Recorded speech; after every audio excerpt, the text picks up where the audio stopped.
বলতেছিলা বলো বলো কি বলতেছিলা এটা বলো আগে বলো কি বলতেছিলা তোমার এই রুটিন ভালো লাগতেছে না না কেন কি কি রুটিনে কি কি থাকে ডেইলি রুটিন কি হয় সকালে 10টা 11টায় ঘুম থেকে ওঠো, ফোন চাপো, শুয়ে থাকো, তারপর গোসল করো, তারপর দুপুরে খাও, খাওয়া দাওয়া করে আবার ঘুমাও, আবার ফোন চাপো, আবার খাও রাতে, আবার ফোন চাপো, আবার ফোনে কি এই যে কেক বানানো দেখো নাকি কেক বানানো, মাংস রান্না, খাবার রান্না, কে কি খাইলো, কে কিভাবে রুম সাজাইলো, কে বিদেশ গেল, কে স্বামীর সাথে ঘুরতে গেল, আচ্ছা এগুলো টপিক থাকে ভিডিও দেখার না এইসব দেখতে দেখতে আবার রাতে 2টা বাজে, তারপর আবার ঘুমাও, তারপর আবার সকালে ও তার মানে এইসব ভিডিও দেখতে দেখতে রাত 2টা বাজে এইসব করতে আমার আর ভালো লাগে না। উইদাউট স্যালারি সারাদিন সেম রুটিন চলতেই থাকে। আরে বেচারি তো এই যে কেক বানানো দেখো একদিন একটা কেক বানায় খাওয়াইছো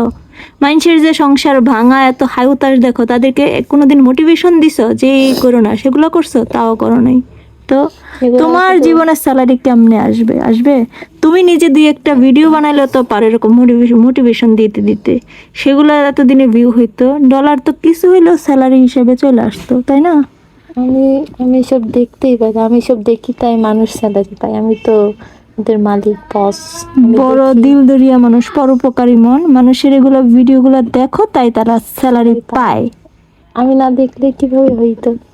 ও সুন্দর কথা তো আমার ভিডিওগুলো তুমি কেন লেগা দেখো না আমার সেইটা বলো সেইটা সেটা সেটা